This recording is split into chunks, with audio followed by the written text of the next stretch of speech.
स्वागत करते। आज आमच्यासाठी आनंदाचा दिवस आहे।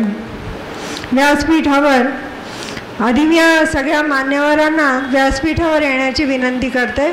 Doctor Pandit Vidyasagar, doctor Ashok Kamat, V commander Vijay Chatur, Pandit Vidyasagar आणि श्री प्रदीप रावल यांच्यासारखे मान्यवर उपस्थित आहेत। हा भाग्ययोग आमच्यासाठी मोलाचा आहे।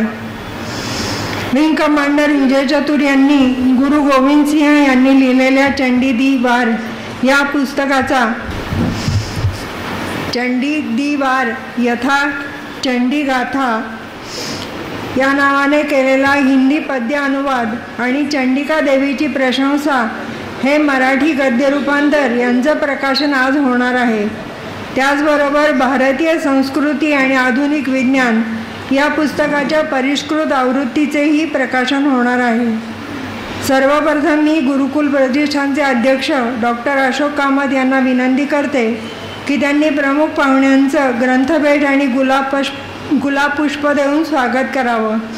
आपले स्वामी रामानंद तीर्थ विद्यापीठात ते कुलगुरू होते।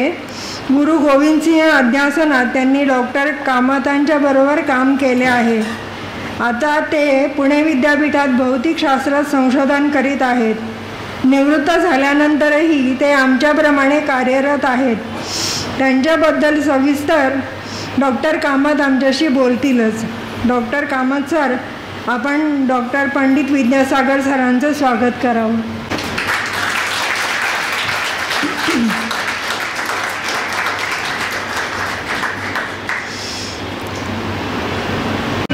श्री प्रदीप रावत हे माजी खासदार आहेत, सामाजिक कार्यकर्ते आहेत, उत्कृष्ट वक्ते आहेत। सध्या भारतीय इतिहास संशोधक मंडळ भारत इतिहास संशोधक मंडळात अध्यक्ष म्हणून कार्यरत आहेत। त्यांचंही स्वागत होत आहे। सध्या जगात आणि आपल्या देशात चाललेल्या घडामोडींच्या पार्श्वभूमीवर विधायक कार्य करणाऱ्या संस्था कमी प्रमाणावर दिसतात।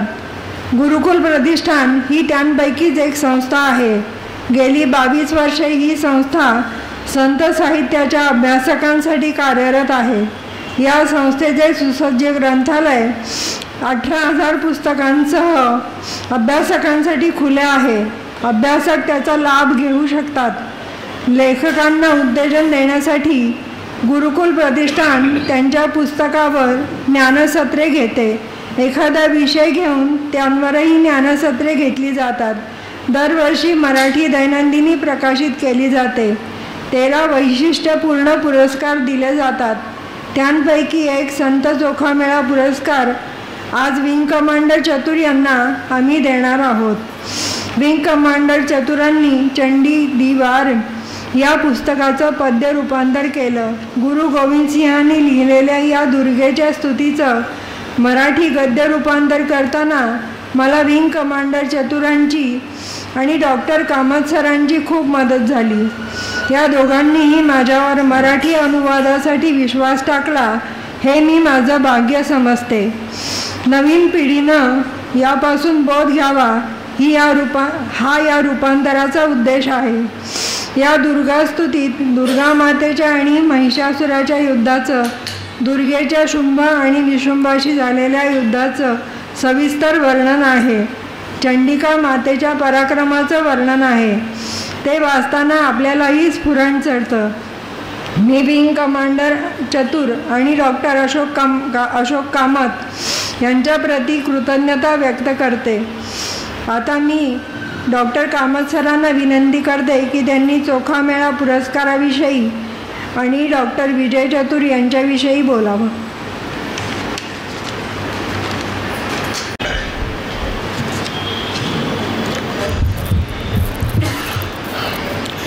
मंचावरील सर्व मान्यवर आणि इथे जमलेले सर्व,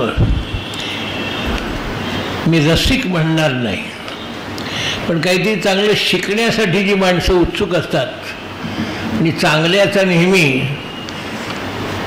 पूर्णादर करतात, अशी सगळी तुम्ही मोजकी मंडळी आहात. नाही तर पुण्यात यावेळी एखाद्या सभागृहात कार्यक्रम सुरू होण्यापूर्वी इतकी माणसं नसतात, किंबहुना माणसंच नसतात म्हणून कार्यक्रमच सुरू होत नाही.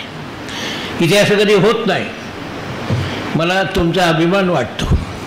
आता मला जे काम सांगितले ते मी सांगतो. आज चोखा मेळा पुरस्कार दिला जाणार आहे. इथं त्या बाईंची तस्वीर आहे बघा. या विद्यापीठामध्ये आधी माझ्या विद्यार्थिनी होत्या. मुद्दाम तुम्हाला सांगतो, हे तुम्हाला सगळं काहीतरी काल्पनिक वाटेल. त्यावेळेला MA मराठीला विभागात 2 विद्यार्थी होते. एक विद्यार्थिनी होती, ती अभिनेत्री होती, मागीकर. अजूनही ती अधूनमधून काम करते. तिने गोट्याच्या आईचं काम फार छान केलं होतं. ती एक होती. आणि दुसऱ्या ह्या बाई होत्या. या बाई जवळपास 60च्या होत्या. प्राध्यापक मला काय म्हणायचे, 2 विद्यार्थी, एकच आलाय, कशाला तास घ्यायचा, असं विद्यासागर त्यावेळेलाही विद्यापीठातलं वातावरण होतं. तरी मी जायचो. त्यावेळेला मी तुकाराम शिकवायचो. त्या बाई पुढं MA झाल्या, प्रथम श्रेणीत उत्तीर्ण झाल्या. त्याने MPhilसाठी अर्ज केला. हा अर्ज नामंजूर झाला. मग उत्तम मार्क्स मिळवलेल्या मुलीचा अर्ज, मुलीचा म्हणजे स्त्रीचा अर्ज नामंजूर. मी त्या कमिटीमध्ये, मी पदानं ज्येष्ठ होतो. विचारले, का तुम्ही हे नामंजूर केलं? ते म्हणजे यांना काय करायचं PhD होऊन, असे PhDचे गाईड. म्हणलं ह्याला काय करायचं? म्हटलं त्यांची इच्छा आहे, करू दे की. पण याला कोण नोकरी देणार? म्हटलं नोकरीचा आणि PhDचा काय संबंध आहे? मग म्हणाले ह्यांचा आपल्याला काय उपयोग आहे? हा आणखी पुन्हा आहे. म्हणाले अशा लोकांना प्रवेश द्यायचा असतो की जे पुढे विद्यापीठाच्या अनेक अधिकार पदावर जातील आणि आपली कामं करतील. म्हणजे असला माझा दृष्टिकोन नाही, यांना प्रवेश दिला पाहिजे. सगळं कमिटी माझ्या विरुद्ध होती. मी काहीच बोललो नाही. मी त्या बाईनं सांगितलं या माझ्याबरोबर. आणि मी जिथे ज्या खोलीत एका छोट्या बसत होतो ती माझी खुर्ची त्यांना दिली. म्हटलं इथे बसायचं उद्यापासून, आत्तापासून बसा म्हणत. ते म्हणे तुम्ही? म्हटलं मी माझं बघतो. आणि मी माझी खोली आणि खुर्ची त्यांना दिली आणि सांगितलं उद्यापासून इथं मी देतो त्या विषयाचा अभ्यास सुरू करायचा. तुम्ही चित्तपावन कोकणस्थ ब्राह्मण आहात, त्या चोखा मेळ्यावर अभ्यास करायचा म्हटलं. असलं कोणी केलेलं नाही आणि हीच भाषा या लोकांना समजते म्हटलं. त्यांनी सुरू केलं काम. आमच्याकडे त्याच्यावर चर्चा झाली. म्हणजे हे काय विद्यार्थ्यांना काय म्हणले बरोबरीने वागवतात. मी काही त्याच्याकडे लक्ष दिलं नाही. सुदैवाने माझं बरं वाईट करणं त्या लोकांच्या हातात नव्हतं, कारण मी ज्येष्ठ पदावर आणि क्वालिफाईड होतो खूप. पुढे ह्या बाई माझ्यावर 22 वर्ष काम करत होत्या. त्यांनी माझ्याकडे किमान 50 पुस्तकांचं काम केलेलं आहे. गुरुकुलमध्ये कधी आलात तर मी ती दाखवीन तुम्हाला पुस्तकं. यांनी अनेक प्रकारची कामं केली. सगळं सांगते. चोखोबाची गाथा प्रकाशित केली. चोखोबाच्या प्रत्येक पदावर अभ्यास केला. PhD केली. ते पुढे प्रकाशितही झालं पुस्तक. आणि प्रकाशनाच्या आनंदाच्या दिवशी हर्षवायूनी ते गेल्या. असं होतं. आम्ही त्यांना निरोप दिला आणि त्यांची स्मृती कायम राहावी म्हणून जी माणसं चोख काम करतात, रोखठोक असतात, स्वच्छ असतात व्यवहारामध्ये, अशा माणसांना हा पुरस्कार दिला जातो. आजवर मी सगळी नावं घेत बसत नाही. आता हा चतुरांना आम्ही देणार आहोत, कारण गेली 10 वर्ष या गुरुकुलच्या माध्यमातून शिखांचं असं त्याने साहित्य उजेडात आणलं आहे, कुलगुरूंना फार आनंद वाटेल. आता मगाशी उल्लेख झाला ते फक्त ते बोलताना त्या चुकल्या. माझ्याबरोबर ते नव्हते, त्यांनी निर्माण केलं म्हणून त्या समितीत मी होतो आणि ते होते. आम्ही नांदेडला प्रयत्न केला गुरु गोविंद सिंग यांचा अभ्यास पद्धतशीर व्हावा, समिति नेमली। साहब आप जरा ध्यान में रखिए, जरा बताइए गुरुद्वारे में ये। 5 वर्ष प्रयत्न केला, कोणी पुढे आलं नाही। विद्यापीठाने 200 कोटी ना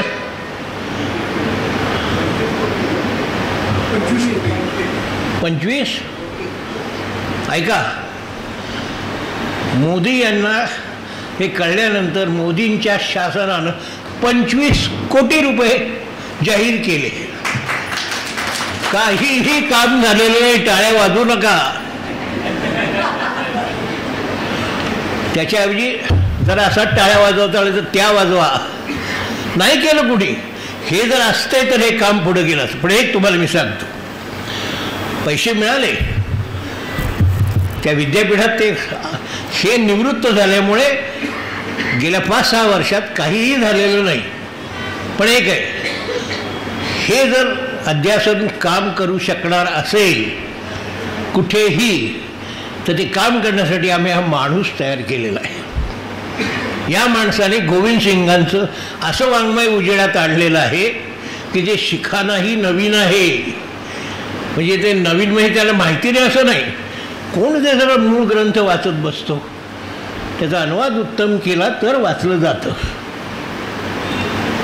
मुद्दा असा आहे, जर हे अध्यासन, आता मी हे करीन, मी मोदींशी बोलीन, माझी एवढी हिंमत आहे, आणि हिंमत नाही मला तिथे किंमतही आहे, संबंध आहेत चांगले, चांगली कामं करणारी माणसं त्या माणसाला समजतात, म्हणूनच तो मनुष्य जगप्रसिद्ध आहे आणि जगातली चांगली माणसं त्याला मानतात। तर हे अध्यासन व्हावं आणि चतुराने त्याची धुरा पुढे सांभाळावी, आणि शीख बांधवांना आणि हिंदू बांधवांना चांगल्या रीतीने एकत्र आणून या देशाचा पुन्हा आणखी पाकिस्तानी तुकडा कुठं निर्माण होऊ नये ही ताकद द्यावी, यासाठी ही पुस्तकं काढली। काय पुस्तकं आहे ती? दशमगुरूंनी जेव्हा ठरवलं की आपल्या सिख बांधवांना अधिक बळकट करायचं, तेव्हा त्यांनी कोट्टनयना देवीच्या देवळामध्ये त्याला एकत्र यायला सांगितलं, देवीच्या देवळामध्ये, आणि त्याला ते खालसा पंथाची दीक्षा दिली। खालसा म्हणजे काय, याचा खलीस या शब्दाशी संबंध, खालसा म्हणजे विशुद्ध, खलिस्तानशी संबंध नाही। खालसा स्थान असं ते म्हणत नाहीत, ते खलिस्तान म्हणतात। खलीचा संबंध खलाशी आहे, आणि ही पाकिस्तानची मखलाशी आहे, आणि अमेरिकेचाही त्याला दुजोरा आहे, कॅनडाचा आहे, पण त्यांची वोट बँक शिखांवर तिथे आहे। पण त्यांना बरं वाटतं ते करतात, त्याच्या तपशिलात मी जात नाही। पण या पुस्तकामध्ये शीख बांधवांनी देवीची पूजा कशी करावी, दुर्गेची पूजा का करावी, चंडी दी वार, चंडी म्हणजे दुर्गा, हे सगळं तपशील ते दिलेले आहेत, आणि ते यांनी आता लोकांच्या समोर ठेवलेत। त्याच्यामध्ये एक अट अशी आहे, पंचककार तर सांभाळायचे आहेतच, पण घरातला एक मुलगा देशाच्या संरक्षणासाठी दिला पाहिजे, आणि म्हणून आज भारताचं सैन्य हे शिखांनी भरलेलं आहे। शीख सेना जर नसेल तर भारताच्या सैन्याला अर्थ नाही। ही ताकद चंडी दिवारने दिलेली आहे, हे समजावं, आणि ते काय करावं चंडी, त्या आता पुस्तकाच्या तपशिलात हे सांगतील चतुर। हे मला लोकांच्या समोर ठेवायचं होतं। आपण सुद्धा हिंदू हे सगळं मूळ उद्दिष्ट लक्षात ठेवून दुर्गेची पूजा करत नाही, ती कशी करायला पाहिजे हे दशमगुरूंनी सांगितलं। पुढे त्यांनी अनेक गोष्टी केल्यात, त्या सगळं मी सांगत नाही, पण मुद्दाम सुतोवाच करतो। शिवाजीचं काम पुढं कोणी केलं आहे असं मला दिसत नाही मराठ्यांच्या इतिहासात. ते खरं गोविंद सिंगने करून दाखवलेलं आहे. इथं जो औरंगजेब आला संभाजीला संपवायला, तो 17 वर्षे इथे झुंजत होता आणि इथंच मेला. त्याची कबर खुलताबादला आहे देवगिरीजवळ. औरंगाबादहून तो परत जाऊ शकला नाही का? इतिहासाचा विचार केला तर आपल्या लक्षात येईल. वर गोविंद सिंग होता. कोण गोविंद सिंग? नुसता दशमगुरू नाही, याची 4ही मुलं अतिशय वाईट पद्धतीनं मुसलमानांनी मारली. आई मारली, बायको, सगळ्यांना. एकटा राहिला होता, कधीही हरला नाही. आणि मग तो शिवाजीनंतर राज्य कसं सांभाळलं मराठीने पाहायला इकडे नांदेडकडे आला. 2.5 महिने नांदेडमध्ये होता. आणि आज नांदेड हे शिखांचं पवित्र स्थान मानलं जातं. आजचं नांदेड हे गोविंद सिंगामुळे प्रसिद्ध झालेलं आहे आणि शिख स्थान म्हणून ते प्रसिद्ध आहे. तुम्ही कधीतरी नांदेडला जा, तुम्हाला जाणवेल. या कुलगुरूंनी त्या विद्यापीठाला शून्यातून वर काढलं अक्षरशः. आणि खूप मोठे पंडित. यांच्यानंतर ते तसं टिकवता आलेलं नाही. ते टिकवण्यासाठी शीख आणि हिंदू एकत्र आले पाहिजेत. गोविंद सिंगाचं अध्यासनाचं काम सुरू झालं. इथे ओंकार शर्मा बसलेले आहेत, जे हिंदीचे प्रमुख होते विद्यापीठात. मुद्दा असा आहे की हे केलं पाहिजे आपण. यासाठी या सगळ्या सभा आहेत, या ही सगळी मेहनत आहे. आता हे सगळं हे जे काय केलं आहे हे नुसतं शिखांपर्यंत नाही, जगातल्या जाणत्या लोकांपर्यंत हे पोचवण्याची व्यवस्था आहे. दिल्ली तर पोचेलच, सेनाधिकाऱ्यांकडे पोचेल आणि पाकिस्तानच्या सेनाधिकाऱ्यांशी याविषयी बोललं जाईल. इथे आता थोड्या वेळाने येतील. 94 वर्षाचा एक तरुण मनुष्य आमच्यात काम करणार आहे, पंडित वसंत गाडगे. या माणसाला एक काम सांगितलं, त्या पठ्ठ्यानी तिथं जाऊन देवीची देवळं, शारदा मातेचं पीठ हे सगळं शोधून काढलं, त्याचे फोटोज काढले. आज आजारी आहेत म्हणून एअर मार्शल इथे आलेले नाहीत. आम्ही त्यांच्याकडे दिलं आणि सेनाधिकाऱ्यांच्या ताब्यात दिलं. म्हणून तिथं जाण्याच्या सगळ्या मार्गिका आज उपलब्ध झालेल्या आहेत. पाकिस्तानचे लोक अडवत नाहीत. हे होऊ शकतं. तसं ह्या पुस्तकांमुळं शीख आणि हिंदू हे कसे एकत्र आहेत पहिल्यापासून, आणि त्यांच्या गुरूंनी त्यांना काय वारसा दिलेला आहे आणि तो वारसा हिंदूंनी सुद्धा स्वीकारण्यासारखा कसा आहे हे जाणवेल म्हणून ही पुस्तकं आहेत. मी या चतुरांचं मनापासून अभिनंदन करतो. कारण अशा प्रकारे एखादं ध्येय समोर ठेवून 10 वर्ष काम करणं ही चेष्टा नाही. मराठी माणसाला जमत नाही. या माझ्या शीख बांधवांनी करून दाखवलेलं आहे. दुसरं आणखी एक ह्याचा भाग आहे, हे यांनी हिंदीत केलं. त्याच्यावरून शुभदा वर्तक ह्या काही हिंदीच्या नाहीत. इथे काही माझे हिंदीचे विद्यार्थी बसलेले आहेत. हिंदीची माणसं जे काम करत नाहीत, ते हिंदीचं आकलन ज्यांचं चांगलं आहे ती माणसं काम करू शकतात. ते शुभदा वर्तकनी मागच्याही आणखी एक पुस्तक आहे, ते मोदींचं पहिलं पुस्तक. ते मूळ गुजरातीत होतं, ते हिंदीत आलं आणि ताबडतोब त्याचं मराठी अनुवाद या वर्तकांनी केलेला आहे.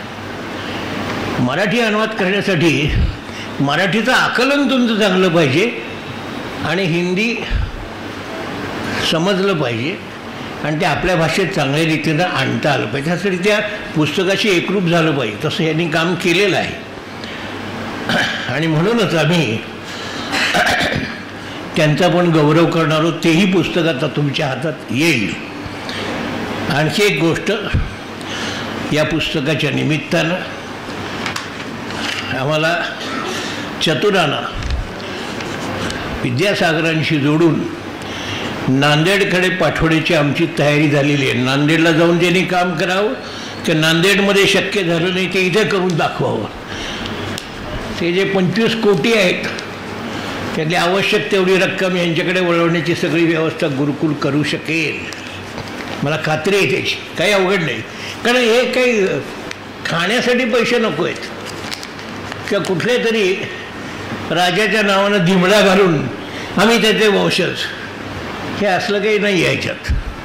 ह्याच्यामध्ये देशप्रेम आहे, देशाच्या सद्यस्थितीवर मात करण्याची ताकद आहे, म्हणून हे महत्त्वाचं आहे. मी चतुरांचं त्रिवार अभिनंदन करतो. त्यांनी या आमच्या श्रोत्रीबाईंचा वारसा खूप चांगला पुढे नेलेला आहे, यांचंही अभिनंदन करतो. शुभदा वर्तक.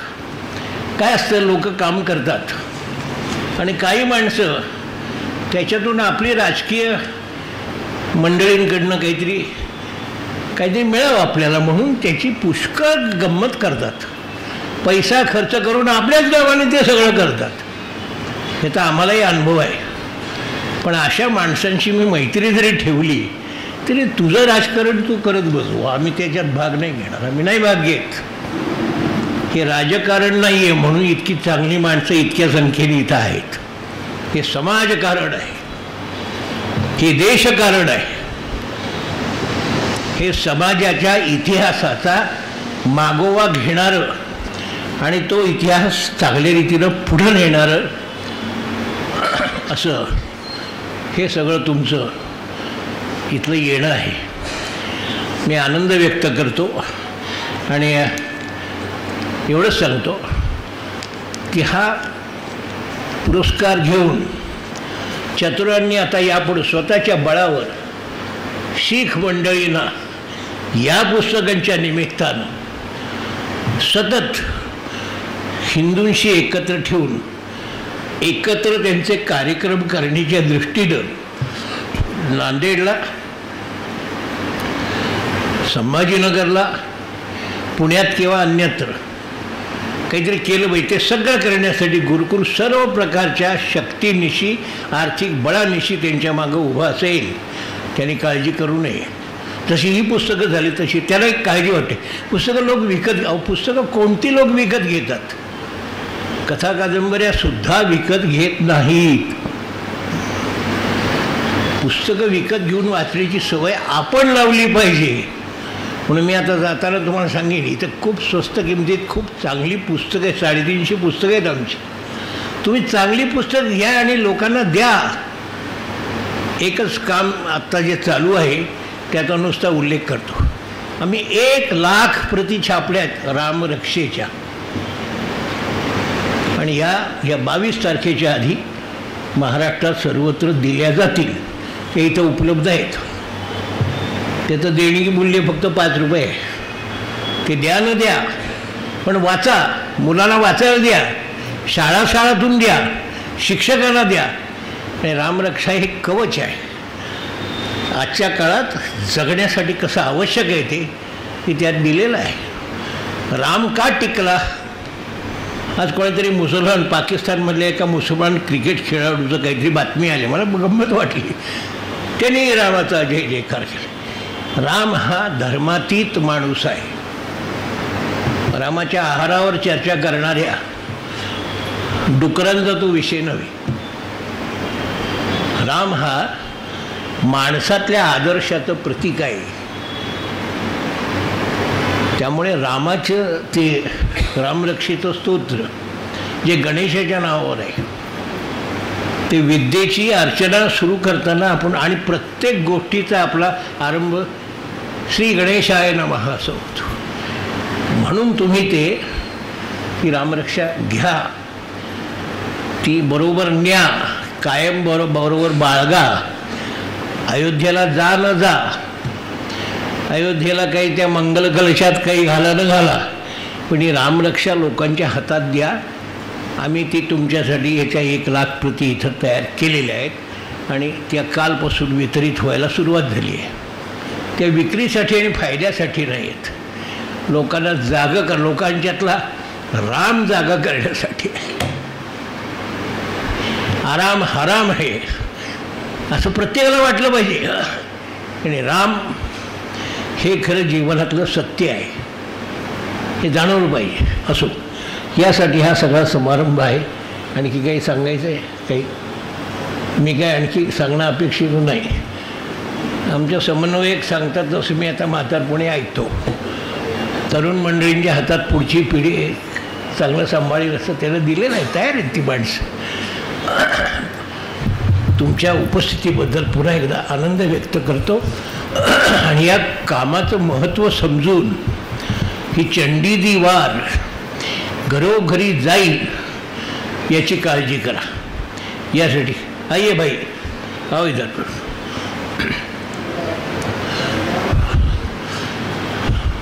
हे म्हणजे गुरुद्वाऱ्यातले एक तरुण मित्र आहेत, उत्तम मराठी बोलतात आणि ही सगळी चांगली पुस्तकं गुरुद्वाऱ्यातर्फे लोकांपर्यंत जातील अशी व्यवस्था करतात. धन्यवाद.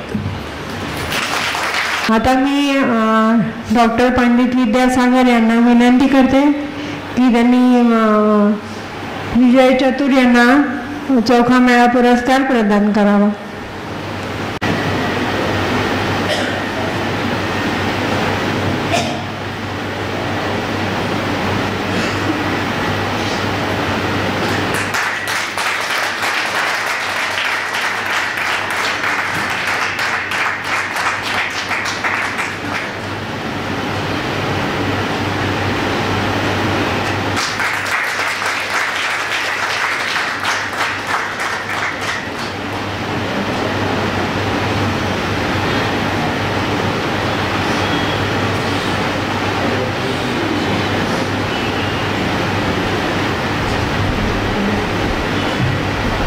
यापुढची सगळी सूत्र मी आरतीताई मोने यांच्याकडे ते सुपूर्त करते.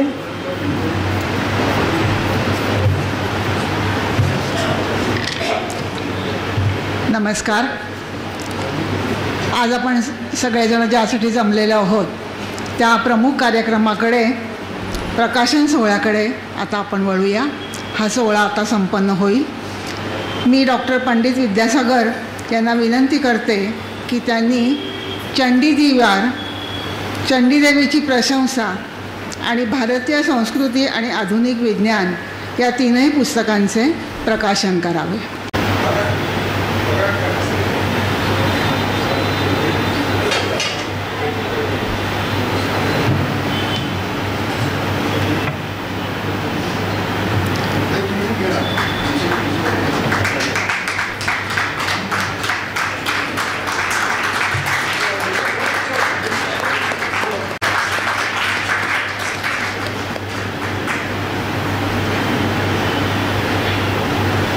संपन्न झाला आहे. यानंतर विंग कमांडर माननीय विजय चतुर यांना त्यांच्या पुस्तकाविषयी भूमिका स्पष्ट करण्याची मी विनंती करते. तथा उपस्थित प्रियजन, आता मूळ रचनेचा अनुवाद मी हिंदीत केला आहे, त्यामुळे मी हिंदीतच बोलणं योग्य राहील आणि मी हिंदीतच बोलतो. चंडी दी वार इस किताब का, इस रचना का अनुवाद करने की इच्छा मेरी काफ़ी समय से थी, लेकिन वो क्रियान्वित नहीं हो रही थी. डॉक्टर अशोक कामत के आग्रह तथा आदेश के कारण यह कार्य सिद्ध हो सका. इस पुस्तक का प्रकाशन भी गुरुकुल प्रतिष्ठान ने किया और आज के सारे समारोह का आयोजन भी गुरुकुल प्रतिष्ठान ने किया. मैं डॉक्टर अशोक कामत और गुरुकुल प्रतिष्ठान का आभारी हूँ. आज का ये जो पुरस्कार है चोखा मेळा, ये मेरे लिए खास है और उसकी जैसी व्याख्या की गई है उससे तो वो और खास हो जाता है. इसके अभी दो मायने होते हैं. एक तो भूत और वर्तमान की सराहना और भविष्य का मार्गदर्शन. तो ये एक अनुपम भेंट भी है और जिम्मेवारी भी. अब ये सारे ऋण उतारना मेरा भी कर्तव्य बन जाता है. ये जो सारी रचना है जिनका मैंने अनुवाद किया है, ये दशम ग्रंथ से है. लेकिन दशम ग्रंथ की जो शिरोमणि रचना है वो है जाप साहिब। और सर मैं वो जाप साहिब का हिंदी में अनुवाद करूंगा और किसी विशेष दिन उसका गुरुकुल प्रतिष्ठान से प्रकाशन होगा और शायद इस अनुवाद श्रृंखला की वो आखिरी कड़ी होगी।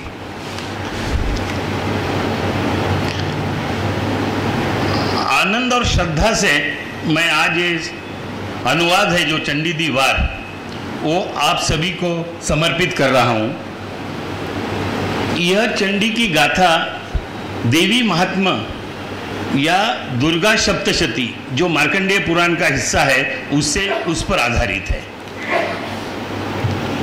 इस रचना के पहले गुरु गोविंद सिंह ने चंडी चरित्र उक्ति विलास और चंडी चरित्र ये 2 रचनाएं की थी और ये चंडीदी वार उसका ही विस्तार तथा बचित्र नाटक का अगला भाग माना जाता है।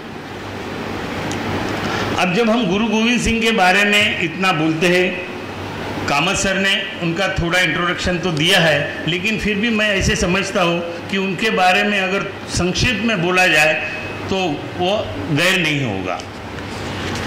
तो गुरु गोविंद सिंह ये सिखों के 10वें और आखिरी मानवीय गुरु थे।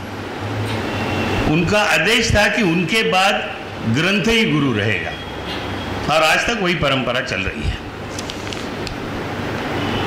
आप अपने पिता का, आपके पिता थे गुरु तेग बहादुर और उनका मुगलों ने बुरी तरह चांदनी चौक में शिरच्छेद किया था और उसके बाद आप गुरु गद्दी पर आए 1676 में। तब आपकी उम्र थी 10 साल, लेकिन गद्दी पर आते ही उन्होंने स्वयं के और अपने अनुयायियों के सैनिकी प्रशिक्षण का आरंभ किया। अब इस सैनिकी प्रशिक्षण से उन्होंने सामान्य किसानों को एक अध्यात्म आधारित निडर और शक्तिशाली सेना में बदल दिया जो आज हम देख रहे हैं। और 1699 में खालसा पंथ की स्थापना की। इसी खालसे के बल पर उन्होंने मुगलों से टक्कर ली। यही खालसा नींव बना आगे आने वाले सिख साम्राज्य का। ये बहुत बड़ा, अपने भारत के इतिहास में बहुत बड़ा योगदान है। आपको संत सिपाही ऐसा कहा जाता है, माना जाता है, पूजा जाता है, लेकिन आप अनेक भाषा के कवि थे। दशम ग्रंथ यह सिखों का दूसरा पवित्र ग्रंथ है। सबसे पवित्र ग्रंथ है गुरु ग्रंथ साहिब और इस दशम ग्रंथ में गुरु गोविंद सिंह की सारी रचनाएं दशम ग्रंथ में। गुरु गोविंद सिंह के दरबार में 27 ऐसे विद्वान थे जो अपने पुराने ग्रंथों का अध्ययन तथा अनुवाद कर रहे थे। ये सारी ग्रंथ संपदा आगे कैसे विनाश हुआ वो बात अलग है। मुगलों के साथ लड़ते हुए, जैसे कामत सर ने बताया, उन्होंने अपने 4 बेटे और अपने माँ की शहादत दी थी।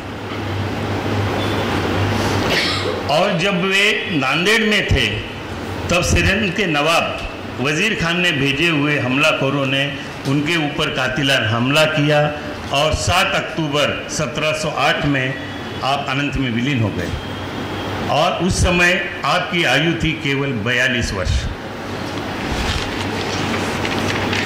गुरु गोविंद सिंह के काल में मुगलों का सबसे क्रूर बादशाह औरंगजेब दिल्ली के तख्त पर था।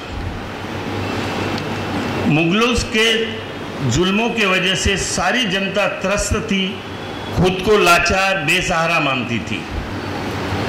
उन हालात में समाज का मनोबल बढ़ाना, उनके मानसिकता में बदलाव लाकर उन्हें अन्याय के विरुद्ध लड़ने के लिए प्रोत्साहित करना एक बहुत बड़ा काम था। और इस काम में लोगों को ज्ञात पौराणिक कथाओं की वीर रसयुक्त गाथाओं ने उन्हें अन्याय और अत्याचार के विरुद्ध लड़ने की शक्ति दी। गुरु गोविंद सिंह यह संदेश देना चाहते थे कि चंडी और कुछ नहीं है बल्कि परम श्रेष्ठ की वह शक्ति है जो दुष्टता से लड़ती है। वह हमें सीख देना चाहते थे कि हम दुष्टता विरोधी युद्ध में उस दुष्टता को नष्ट करने हेतु शस्त्र चलाना सीखें। इस प्रेरणादायी रचना से वह पूरे समाज का व्यवहार बदलना चाहते थे। अब इस रचना को देखें तो इस रचना का प्रारंभ होता है अरदास से। अरदास का सामान्य अर्थ है परम शक्ति के आगे विनती करना। यह सिख धर्म की प्रथाओं में, जिसे रहत मर्यादा कहते हैं, उसमें शामिल है, जो गुरुद्वारों में प्रतिदिन की जाती है। इस रचना की जो अरदास है उसमें सर्वप्रथम भगवती का स्मरण करते हैं और फिर पूर्व के सारे गुरु को स्मरण करते हैं। भगवती शब्द का अर्थ जब सिख संदर्भ में आता है तो बड़ा मार्मिक हो जाता है। एक अर्थ है भगवती और दूसरा अर्थ है तलवार। एक है पीरी, दूसरी है मेरी।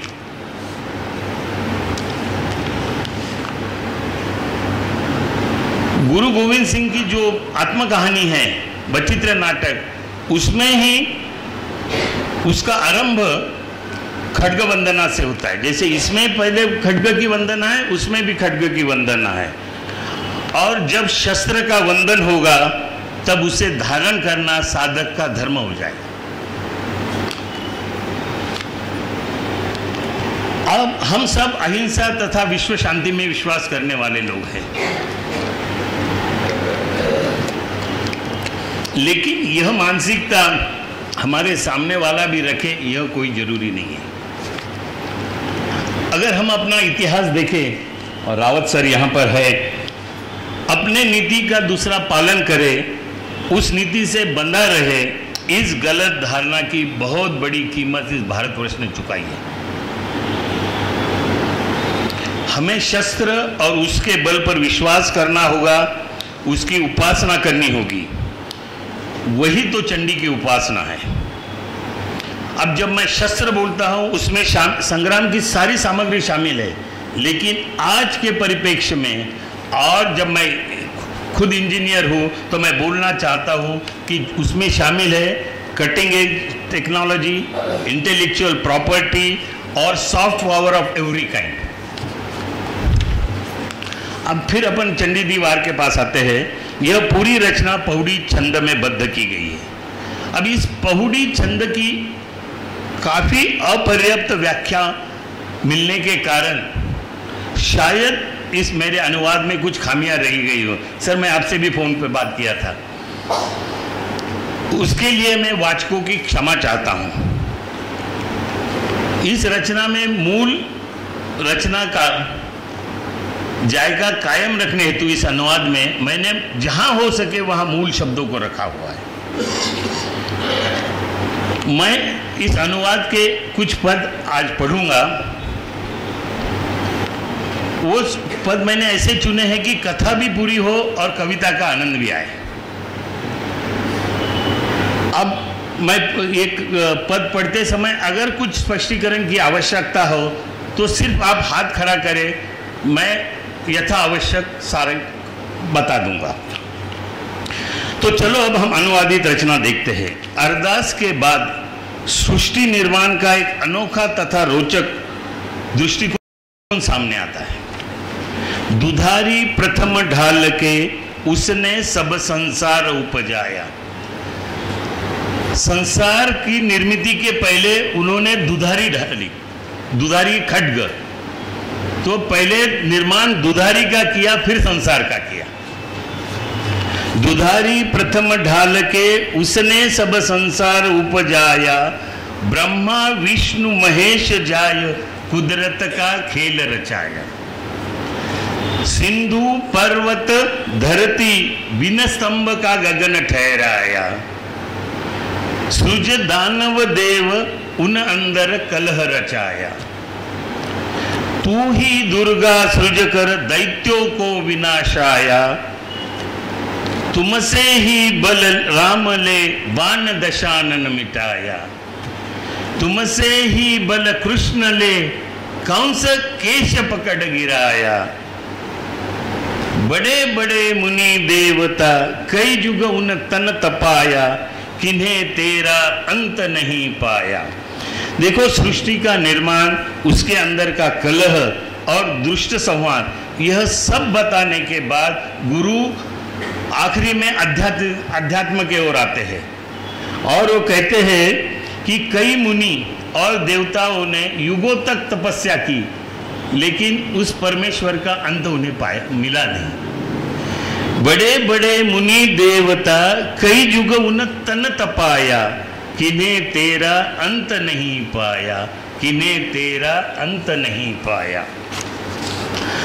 अब आगे आता है कलह तथा कहानी का प्रारंभ। साधु सतयुग बिता, अर्धशिली त्रेता आया, नाचे कलह सब सिर, नारद डमरू बजाया। अभिमान हटाने देवता का, महिषासुर शुंभ उपजाया। क्यों महिषासुर और शुंभ को क्यों निर्माण किया? अभिमान हटाने देवता का, महिषासुर शुंभ उपजाया। जीत लिए उन देवता, तीन लोक राज कमाया। महाबली कहकर सिर ऊपर छत्र धराया। दिया इंद्र निकाल, वह गिर कैलाश ताक लगाया। दानव हाथ डरा, दिल अंदर त्रास बढ़ाया। पास दुर्गा के इंद्र आया, पास दुर्गा के इंद्र आया। अभी दुर्गा माँ का कहानी में प्रवेश। एक दिवस नहाने आई दुर्गा माई, इंद्र व्यथा सुनावे अपने हाल की। छीन लेत प्रभुता सारी दानवी, तीन लोक तीन फिराए डुग्गी अपनी। बजाए वाद्य बधाई के अमरावती, दिए देव भगा के सब राक्षसी। जीत न पाया महिष दैत्य को कोई, तेरा शरणागत हूँ देवी दुर्गा माई, तेरा शरणागत हूँ देवी दुर्गा माई। अभी जब दुर्गा आई गई तो रण संग्राम देखते हैं। रणभेरी बज उठी, रण धड़ाड़े नगाड़े उतावले। भाले झूल उठे, फैर गए निशान चमकीले। ढोल नगारे नाद से झूम जाए जटा वाले। जटा वाले मतलब राक्षस जो जटा रखते थे। ढोल नगारे नाद से झूम जाए जटा वाले। दुर्गा दानव लड़े, रणनाद घूमे भय वाले। वीर भेद गए भाले, जू डाल लगे आवले। वीर एक भाले में कई लोगों को मारता है, तो बोलते हैं कि ये ऐसे लग रहा है कि जैसे डाल को आंवले लगे हुए हैं, आंवले लगे हुए हैं। वीर भेद गए भाले, जू डाल लगे आवले। इक कटक खड्ग से तपे, जू मद पी लोट बावले। एक जगह पर कोई खड्ग से कटकर यूं तड़प रहा है जैसे मद्य पी के कोई बावला लौट रहा है। आगे इक चुन झाड़ काढ़े, जू रेत से सोना छन ले। कहीं और पर जो झाड़ियों में लोग छुपे हुए हैं उनको चुन चुन के निकाल रहा है बाहर, जैसे रेत से सोना छन के निकालते हैं। इक चुन चुन झाड़ काढ़े, जू रेत से सोना छन ले। गदा त्रिशूल भाले तीर, मारे खरे उतावले। जू डसे भुजंग सावले, मरे जवान वीर जोश वाले। तो इसमें अगर हम देखें तो युद्ध के सारे प्रसंग, सारे शस्त्र, सारी कार्रवाई और युद्ध की गति इस रचनाकार ने शब्दों के सहारे अपने सामने रख दी। अभी चंडी मां का आकार और प्रताप देखते हैं। देखत चंडी प्रचंड को, रण निनादे नगारे। एक ही शब्द में आ गया।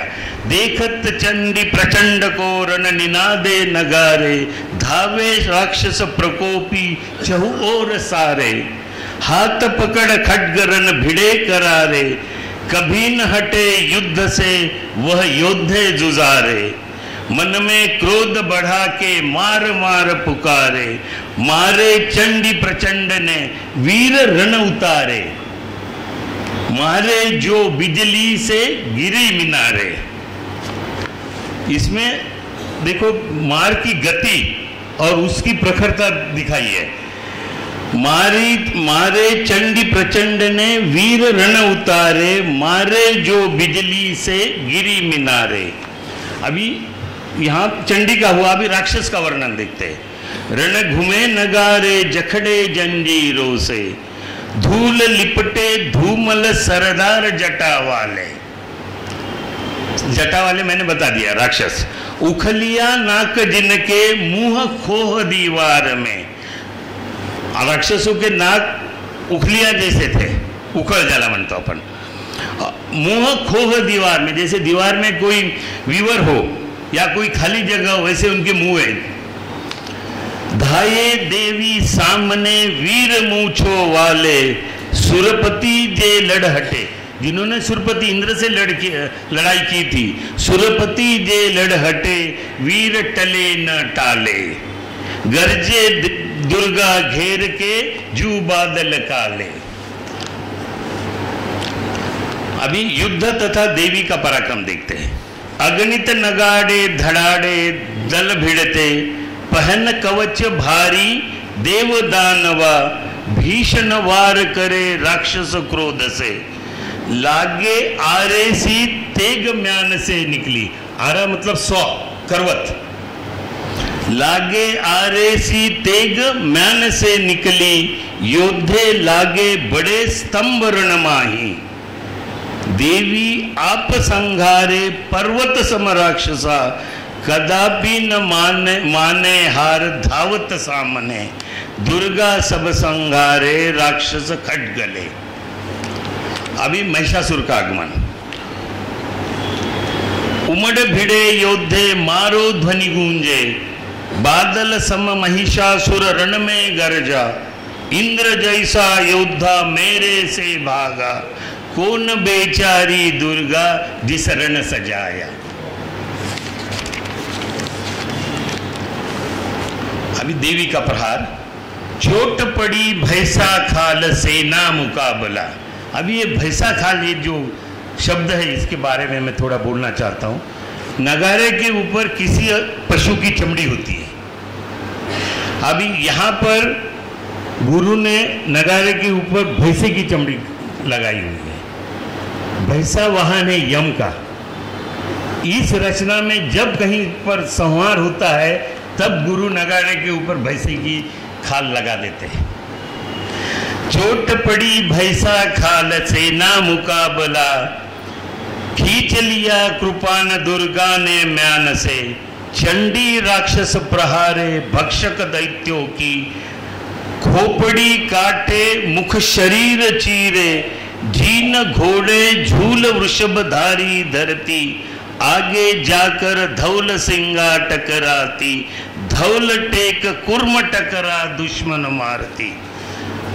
मैं समझ रहा हूं कि एक आपको नहीं ख्याल में आया। इसके लिए जो अपने धरती की रचना, यहाँ पर धरती की रचना की जो कल्पना की है, वो पहले समझ लेना चाहिए। एक कछुआ है, कुर्म है, उसके ऊपर बैल खड़ा हुआ है।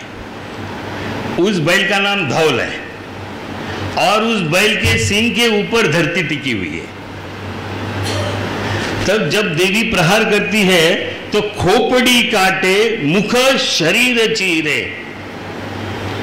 मुख शरीर चीरा, फिर घोड़े के ऊपर की जीन झूल घोड़े वृषभधारी धरती, फिर वृषभ के ऊपर जो टिकी हुई धरती है उसको काटा। फिर आगे जाकर धौल सिंगा टकराती, फिर वो धौल है उसके सिंग को टकराती। धौल टेक कुर्म टकरा दुश्मन मारती। तो गुरु ने यहाँ पर शब्दों के माध्यम से चंडी के वार की भीषणता का चित्रण किया हुआ है। उसके पीछे की कहानी तो मैंने बता दी। अभी आगे देखते हैं। लकड़ी काट बढ़ई यू मरे रणमाही। बढ़ई मतलब सुतार, कारपेंटर।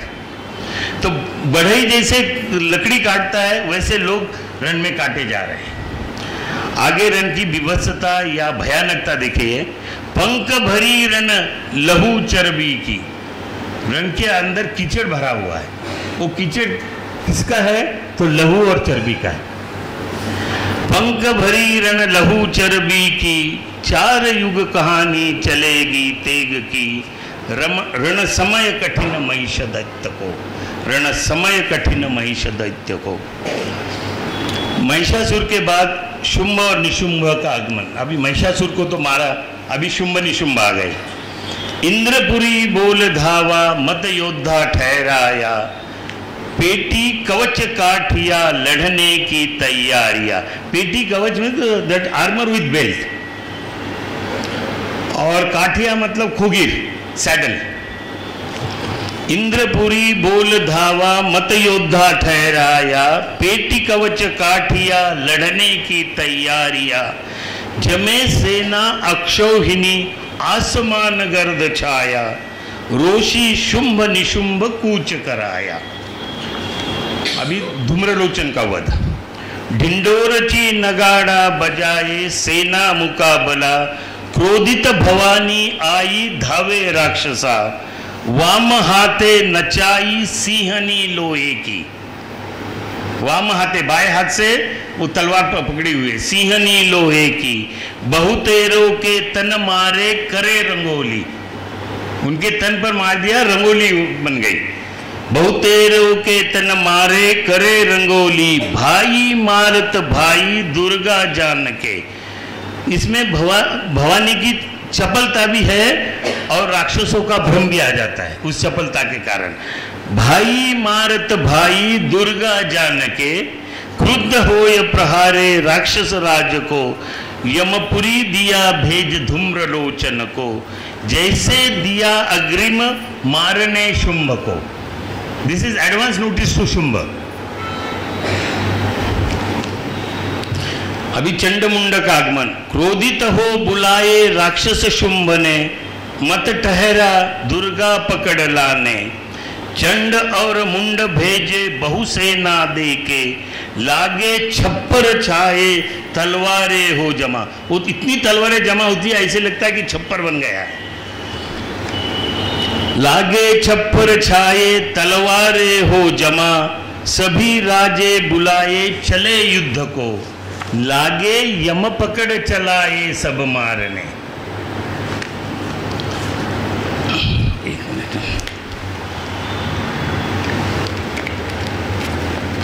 अभी दुर्गा का युद्ध देखते हैं। दैत्य शोर बढ़ावे, निकट आके। सिंह सवारी करे, दुर्गा शोर सुन के। बाये हाथ उठाई, गदा फिराय के। सीधी every action of a warrior has been detailed here. बाये हाथ उठाई, गदा फिराय के। सेना सब संघारी, शोणित बीज की। जैसे मद्यपी घूमे सुर में। अगणित पाव पसारे, पड़े वीर रण में। जैसे खेल होली, खिलाड़ी सोए। यहां पर रण में मार खाकर जैसे मद्यपी घूमता है, ऐसे सुर में घूम रहे थे। मतलब उनको होश नहीं रहा था। देन अगणित पाव पसारे, पड़े रण में। और वो कैसे लग रहे थे कि जैसे होली खेलने के बाद जैसे वो लोग जमीन पे पसरे हुए दिखते हैं, वैसे जैसे खेल होली, खिलाड़ी सोए। और वो लहू की होली थी। राक्षस संहार देखे। छोट पड़े भैसा खाल, फिर से भैसा खाल आ गए। छोट पड़े भैसा खाल, सेना मुकाबला। भय भगदड़ मची रण सेना में। घोड़े काठिया, साथ गिरे सुर में। घोड़े काठिया, काठिया इज खुगीर, सैडल। घोड़े काठिया, साथ गिरे सुर में। उठ उठ पानी मांगे, उठ उठ मांगे पानी। घायल घुमते, ऐसी पड़ी विपदा, ऊपर राक्षसा। बिजली जैसे गरजते, उठी देवता। अभी शोणित बीच से युद्ध। डागा नगाड़ा बजाए, सेना मुकाबला। खड्ग खींचे म्यान से, जवान सुर में। शोणित बीज बढ़ाए अगणित सूरतें, मायावी है शोणित बीज, वो अपनी अगणित सूरतें बना के लड़ता है। शोणित बीज बढ़ाए अगणित सूरतें, दुर्गा सामने आए रोष बढ़ा के, सभी ने वार किए खड्ग खींच के, दुर्गा सभी बचाए ढाल संभाल के, देवी खुद प्रहारे देख देख दानव को, लहू माही डुबाई तलवारे नंगी, जैसे सरस्वती नहाए देविया मिलके। अभी देवी कई तलवारों से लड़ती है, तो यहाँ उपमा की सुंदरता देखिए कि वो बोलते हैं तलवारें जब लहू में डूबती है तो ऐसे लगता है कि कई देवियां साथ मिलकर सरस्वती नदी में नहा रही है। यहाँ सरस्वती का उल्लेख भी एक रोचक है, नहीं तो सरस्वती का नहीं, गंगा बोल सकते थे, कुछ भी बोल सकते, बट लेकिन यहाँ पर उल्लेख सरस्वती का है। लहू माही डुबाई तलवारे नंगी, जैसे सरस्वती नहाए देविया मिलके, सब मार गिराए अंदर रण के, तुरंत फिर सवाई हो सुरते। लेकिन वो मारने के बाद भी शोणित बीज का था कि वो रक्त बीज से फिर से अगणित सुरतें बन जाती थी। अभी कालिका का अवतरण, शूर संघर रचाए ढोल शंख नगाड़े बजा के, चंडी स्मरे कालिका मन बहु क्रोध बढ़ा के, निकली माथा फोड़ के विजय नगाड़ा बजा के, प्रकट बढ़े युद्ध को वीर भद्रजू शिव के। अभी यहाँ पर फिर वो पौराणिक कथा समझनी होगी कि रण में जब कालिका भी ऐसे मौके पे पहुंच रही है कि ये शोणित बीज बढ़ते जा रहा है, मर नहीं रहा है, तो चंडी स्मरे कालिका, वो कालिका का, काली माँ का स्मरण करती है, मन बहु क्रोध बढ़ा के। अभी वो कालिका अवतरित कैसे होती है? निकली माथा फोड़ के विजय नगाड़ा बजा के, उसके माथे से माथा फोड़कर कालिका अवतरित होती है, और अवतरित होते ही वो युद्ध को बढ़ती है। किसके जैसे? जैसे वीरभद्र जो शिव के, जैसे शिव से अवतरित होकर वीरभद्र वो दक्ष का यज्ञ के संहार में लग गया था। तो चंडी स्मरे कालिका मन बहु क्रोध बढ़ा के, निकली माथा फोड़ के विजय नगाड़ा बजा के, प्रकट बढ़े युद्ध को वीरभद्र जो शिव के, रण अंदर घेरा डाला जो सिंह घूमे गरज के, आप व्यथित होय तिन्हीं लोक देखे कोप के, क्रोध से चले चक्र हाथ धार और खड्ग उठा के, आगे राक्षस बैठे बलि तीर तलवार कमान लेके, पकड़ पछाड़े राक्षस दैत्य दल अंदर जाके, बहु केश पकड़ पछाड़े वह अंदर धूम मचा के, बड़े बड़े चुन सुर में फेंक दिए नोक कमान के।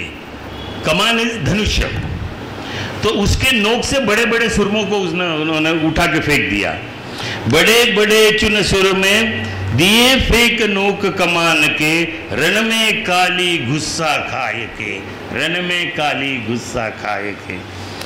अभी शोणित बीज का वध, और वध के उपरांत क्या हुआ? शुंभ सुने बुरी सूचना शोणित बीज की, रण माही कोई न झेले दुर्गा बढ़ती, बहु वीर जटा वाले उठे कहे, छोटे मार नगाड़ची जा रहे युद्ध को, काप काप पृथ्वी हाले दल चाले। बाकी अभी सारे बचे हुए राक्षस बोले हम जा रहे हैं युद्ध को, और वो इतने थे कि काप काप पृथ्वी हाले दल चाले, जैसे राक्षसों का दल चलने लग गया है पृथ्वी कांपने लगी। नाव जैसे हाले दलिया अंदर जाके, धूल उठे उड़े कुरों से तुरंगों के, तुरंग मतलब घोड़ा, धूल उठे उड़े खुरों से तुरंगों के, जैसे पुकारने चली धरती इंद्र को। अब काली माँ का युद्ध, बजे नगाड़ा सामने भिड़े ठोके खर खाल को। अभी इसके पहले हमने भैंसा खाल देखा, अभी यहाँ पर आ गया खर खाल। खर मतलब गधा, तो इस पूरी रचना में जब कोई मूर्खता दर्शानी हो तो गुरु नगाड़े के ऊपर खरखाल गधे की चमड़ी को चढ़ा देते हैं।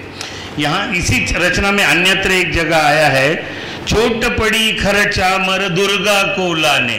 ये सारे अपने सभा में ठहराते हैं कि चलो दुर्गा को ले आते हैं पकड़कर, तो वो बोलते हैं चोट पड़ी खर चामर दुर्गा को लाने। तो यहाँ पर आते हैं फिर से,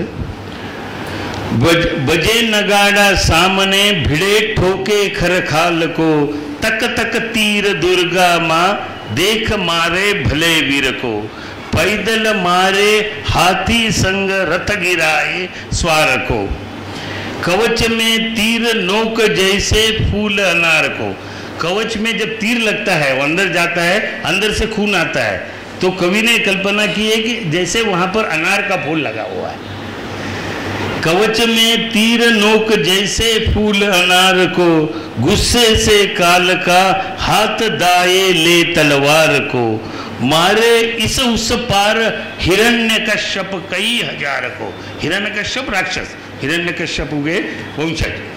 मारे इस उस पार हिरण्यकश्यप कई हजार को, जीते एक ही सेना को, सदा जयकार तेरे प्रहार को, सदा जयकार तेरे प्रहार को।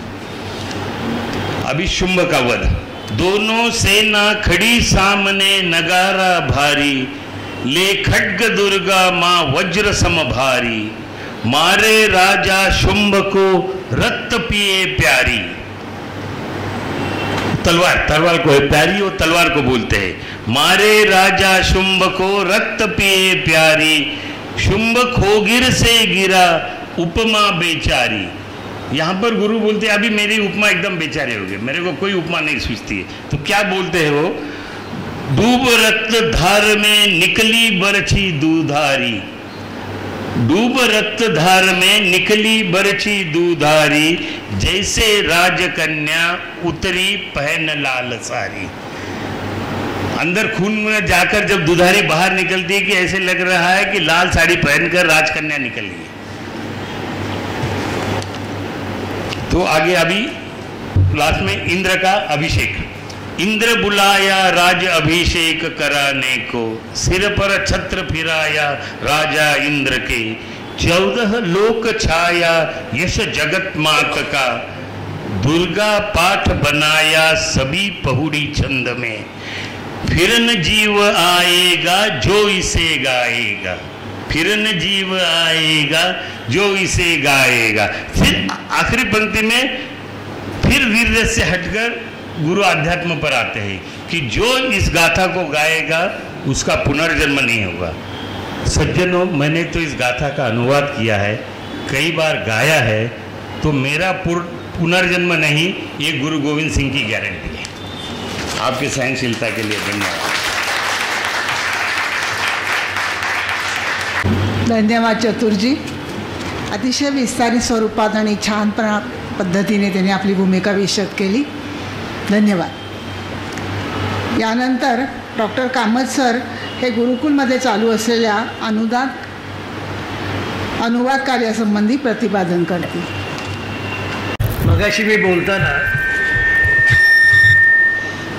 चतुरांच्या अनुवाद कार्याविषयी आणि शुभदा वर्तक यांनी केलेल्या मराठी अनुवादाविषयी थोडक्यात बोललो, पण आता त्यांनी परत म्हटलंय म्हणून सांगतो।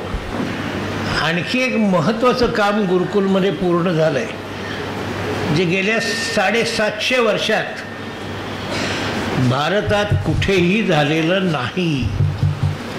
पण संबंध भारत या बाबतीमध्ये वंचित राहिलेला आहे, ते म्हणजे ज्ञानेश्वरीचा सटीक प्रवचनकारांच्यासाठी असा हिंदी अनुवाद, हे 2000 पृष्ठांचं पुस्तक गुरुकुलनी गेल्या काही महिन्यामध्ये पूर्ण केलेलं आहे। त्याचं मुद्रण तयार आहे। मी फक्त एका गोष्टीची वाट बघतोय, हे काम आदित्यनाथांना जेव्हा कळलं, उत्तर प्रदेशचे कर्तबगार मुख्यमंत्री, ते म्हणाले याच्यात 1000 प्रती आम्हाला हव्यात. त्यांचे प्रतिनिधी येतील. याच ठिकाणी हा समारंभ पुढच्या महिन्यात जाहीरपणे होईल. आणि त्यावेळेला गीता ज्ञानेश्वरी ही बैठक जी ज्ञानेश्वरांनी केवळ महाराष्ट्राला नाही संबंध देशाला दिली, त्या संबंधीचा एक मोठा देशव्यापी सेमिनार किंवा चर्चासत्र उत्तर प्रदेश हिंदी समितीच्या सहकार्यानं इथं होणार आहे. आणि त्यावेळेला तो ग्रंथ हा लोकांना उपलब्ध करून दिला जाईल. पण ते नुसतं तसं नाही आहे, असं बरेच प्रकाशक करतात. आम्ही अशी व्यवस्था केली आहे की उद्या मी नसेल, ही संस्थाही कदाचित नसेल, पण हा अनुवाद कायम उपलब्ध व्हावा यासाठी एक फंड तयार केलेला आहे. त्यात पैसे जमा आहेत. एका आवृत्तीला जेवढा खर्च येतो तेवढे पैसे तिथे जमा आहेत. हे सगळं काम केलं आहे. आणि एक आवृत्ती संपली की दुसरी आवृत्ती आपोआप सुरू होईल अशी व्यवस्थाही काही लोकांशी करार करून केलेली आहे. कारण इथून पुढच्या महिन्यापासून देशातल्या आणि परदेशातल्या कोण्याही माणसाला गीता आणि ज्ञानेश्वरी प्रवचनासाठी व्याख्यानासाठी जर हवी असेल तर ती उपलब्ध कायम होईल अशी व्यवस्था आहे. आणखी एक सांगतो, आमचे कार्याध्यक्ष आप्पा आष्टेकर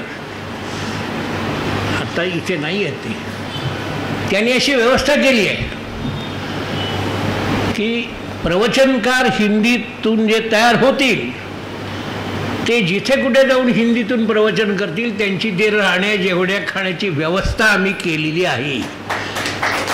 तिथे जा आणि हिंदीतून त्यांना हे सगळं सांगा. अशा रीतीनं ज्ञानेश्वरी ही घरोघरी पोचेल. आणि त्याच्यातून जसा महाराष्ट्र धर्म उभा राहिला, महाराष्ट्रात शिवाजी उभा राहिला, या सगळ्या मागं ज्ञानेश्वरी आणि संतकार्य आहे. असं संबंध देशाला मिळावं असं काम इथं पूर्ण झालेलं आहे. आणि पुढच्या महिन्यामध्ये ते लोकांच्यासाठी सादर केलं जाईल. इथे अशा तऱ्हेची कामं सतत चालू असतात, चालू आहेत. त्याचा तपशील आत्ता सांगत नाही. आता महत्त्वाचं काम काय झालं ते सांगितलं. हे जे आत्ता चतुर बोलले त्यावरून तुमच्या लक्षात येईल. हिंदू आणि शीख वेगळे नाही, तिथं गुरु नानकांचे वंशज बसलेले आहेत, वेगळे नाहीत. किंबहुना मिलिटंट हिंदू म्हणजे शीख, सशस्त्र हिंदू म्हणजे शीख.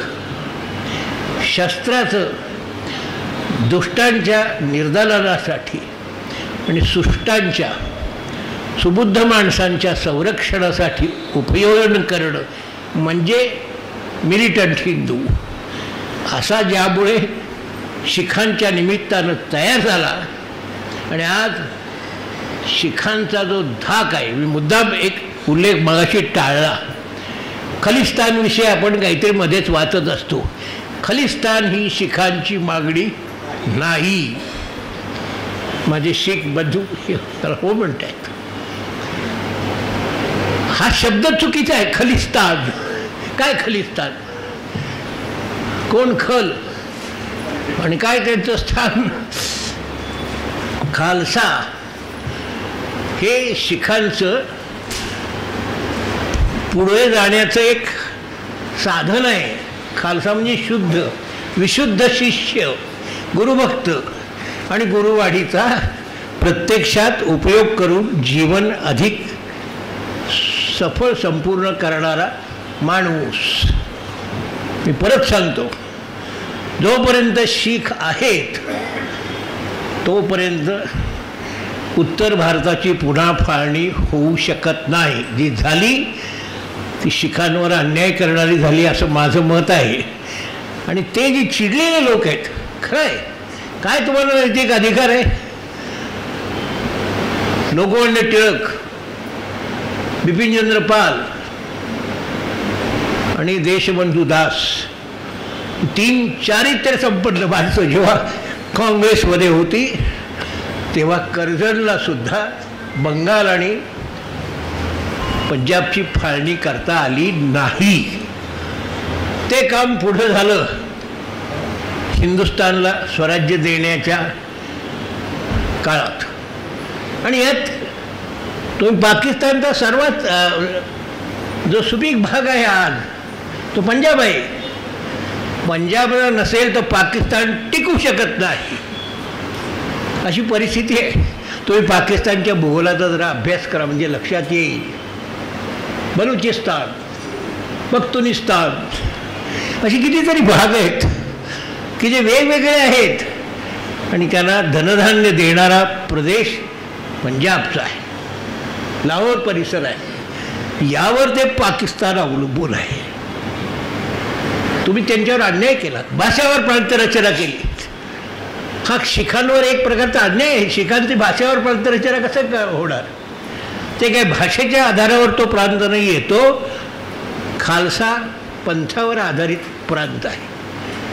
म्हणून ते त्या खालसा लोकांचं एक स्वतंत्र प्रांत असावं असं म्हणतात. या चूक मला काही दिसत नाही. ते खलिस्तान नव्हे. याला एक अतिशय भलताच रंग देण्याचं काम परदेशी शस्त्रविक्या मंडळींनी आपल्या सोयीसाठी केलेलं आहे. म्हणून या पुस्तकात हे शस्त्र जे आहे ना ते शस्त्र विकणाऱ्या माणसांची पूजा बांधण्यासाठी नसतं, ते कशासाठी असतं हे गोविंद सिंगांनी कसं दाखवून दिलं आहे ते आता चतुराणी तुमच्यासमोर उलगडून दाखवलं. मित्रांनो, मुद्दा असा आहे या सगळ्या मागचा, आपण कुठेतरी इतिहास विसरलेलो आहोत. ज्यांना शिवाजीशी काहीही देणं घेणं नाही, कुठलंही शिवाजीचं कर्तृत्व आणि गुण नाही, ती माणसं शिवाजीच्या नावानं सारखे टेऱ्या बडवतात. मला आश्चर्य वाटतं असं शिखांनी केलेलं नाही.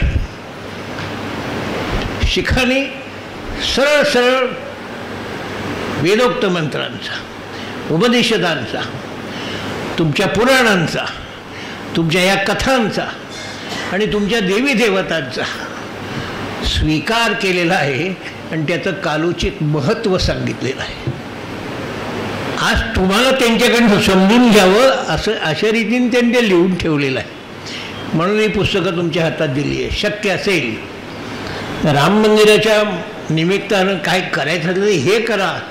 ही पुस्तकं हिंदूंच्या हातात द्या आणि त्यांना सांगा की शिखांनी हे या पद्धतीने घेतलेलं आहे आणि ते शस्त्रसज्ज अशासाठी आहेत. ते कृपाण, कट्यार, तलवार हे सगळं कशासाठी? दुष्टांच्या निर्दालनासाठी. भगवद्गीतेतलं वचन आहे, परमेश्वर केव्हा निर्माण होतो? ज्या वेळेला दुष्टांचा अतिरेक होतो तेव्हा त्यांच्या निर्दालनासाठी आणि सुष्ट सुजनांच्या संरक्षणासाठी निर्माण होतो असं ईश्वरी वचन आपण मानतो. तेच गुरुनी दाखवलं आहे आणि ते चंडीच्या निमित्तानं वेळोवेळी कथातून कसं झालेलं आहे प्रकट हेही दाखवलेलं आहे. मला फार आनंद वाटतो की हे काम चतुराणी गेली 10 वर्ष ते करतायत. अशी निष्ठेने काम करणारी माणसं मला फार कमी आढळतात, पण ते आहेत या गुरुकुलमध्ये. तेव्हा मी माझा आनंद व्यक्त करतो. ज्ञानेश्वरीचं तुम्हाला सांगितलं हे काम झालेलं आहे. हे काम सोपं काम नाही. याचा खर्च कोटीच्या घरात आहे, पण हे झालेलं आहे. पुढच्या महिन्यात तुम्हाला तो 2000 पानांचा ग्रंथ केवळ 700 रुपयात केव्हाही मिळेल अशा रीतीला उपलब्ध झालेला दिसेल. धन्यवाद.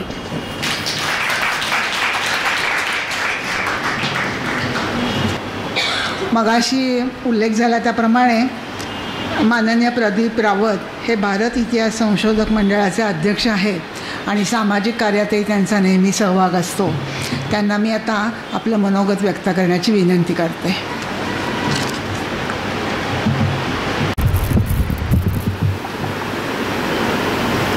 माननीय विद्यासागर, अशोक कामतजी,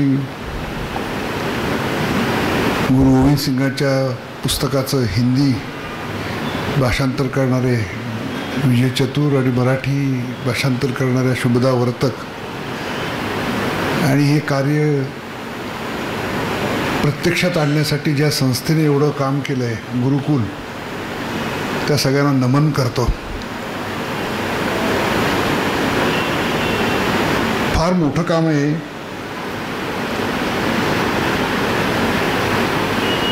आणि खरा इतिहास यासाठी पुढं आणण्याची आवश्यकता आहे, कारण त्याच्यामध्ये ब्रिटिशांनी त्यांची सत्ता स्थापन करण्यासाठी म्हणून वेगवेगळ्या पद्धतीने पाचर मारलेली आहे. आणि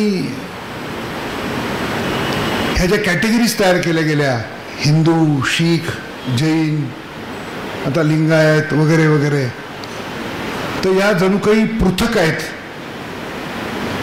वेगवेगळ्या आहेत. आणि ही भिन्नता म्हणजे जणू काही शत्रुत्व सारखी आहे. याच्यासाठी जाणीवपूर्वक धोरण आखलं गेलं. 1925 साली त्यांनी जेव्हा गुरुद्वारा ॲक्ट आणला, त्यावेळेला त्यांना जाणीवपूर्वक हेच करायचं होतं की हे वेगळेपण सिद्ध करायचं होतं. याचा उपाय एकच आहे की जी असत्य मांडणी या ब्रिटिश गुलामगिरीच्या काळात झाली, तर मुळात जाऊन जे सत्य आहे, जी मूलभूत साधनं आहेत इतिहासाची, ती प्रकाशित केली पाहिजेत. त्याच्या आधाराने आज आपल्याला एक वेगळं चित्र दिसतं. तुम्हाला महाराष्ट्रातले नामदेव गुरु ग्रंथ साहेबमध्ये दिसतात.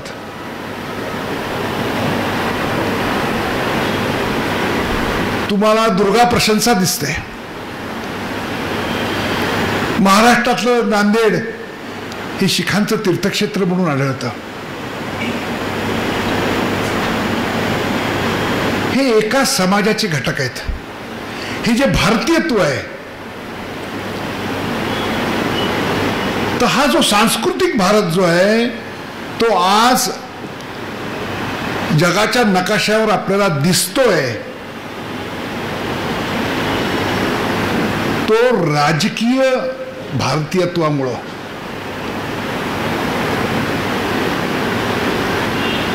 शिवाजी महाराजांनी वारकऱ्यांना जर धारकरी बनवलं नसतं,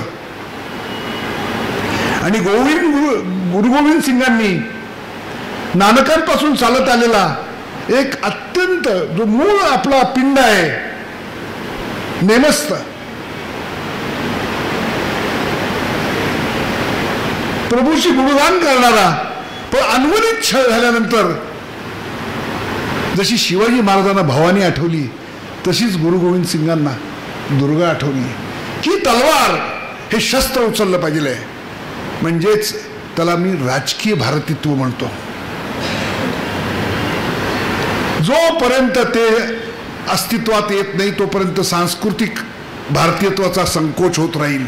भारताचा नकाशा जो बदललेला दिसतो, जो अखंड भारत आहे, त्याच्यामध्ये तुम्हाला जो मुस्लिम भारत दिसतोय, तो या भारतीयत्वावर झालेलं जे आक्रमण आहे, त्याच्यामध्ये केवळ आमचे मंदिरं तुटली, गुरुद्वारे तुटले, आमचे गुरु मारले गेले, एवढंच घडलेलं नाही आहे. आमचा कोटी कोटी समाज त्याची सांस्कृतिक नाळ मूळ संस्कृतीपासून तोडली गेलेली आहे. हा मूळ आघात आहे.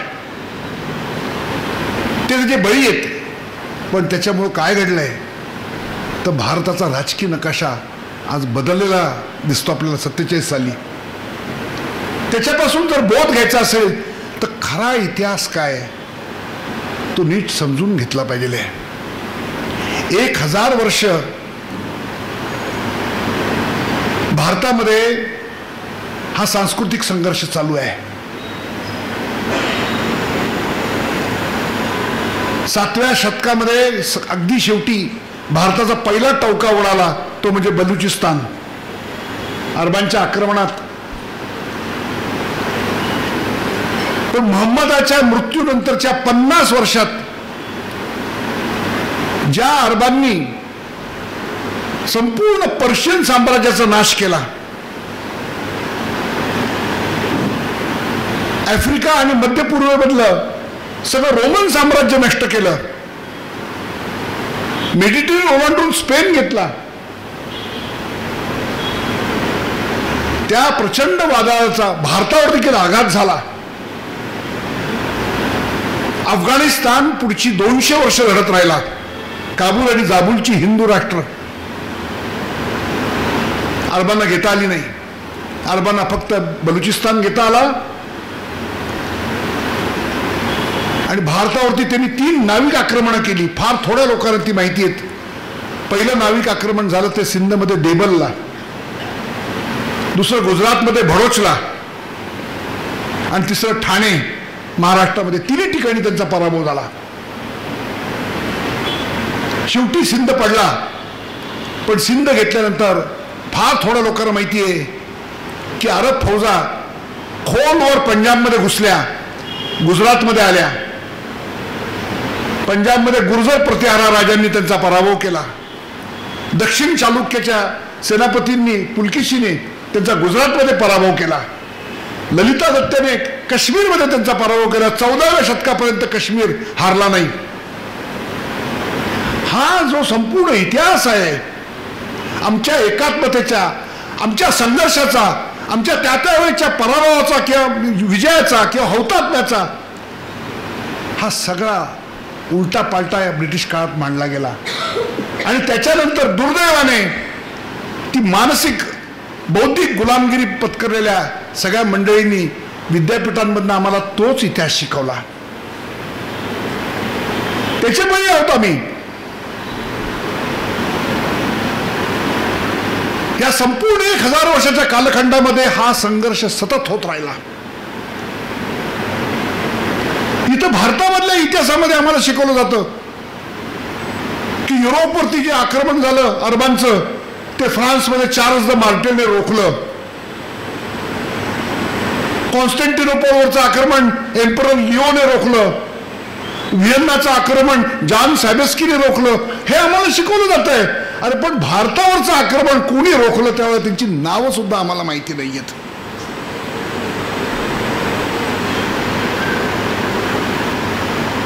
जर शिवाजी महाराज झाले नसते आणि त्याच्या वारसदारांनी पुढची 25 वर्ष औरंगजेबाबरोबर झुंज घेऊन त्याचं थडगं इथं बांधलं नसतं, तो उत्तर भारतामध्ये जाट आणि शिखांना श्वास घ्यायला देखील शक्य नव्हतं.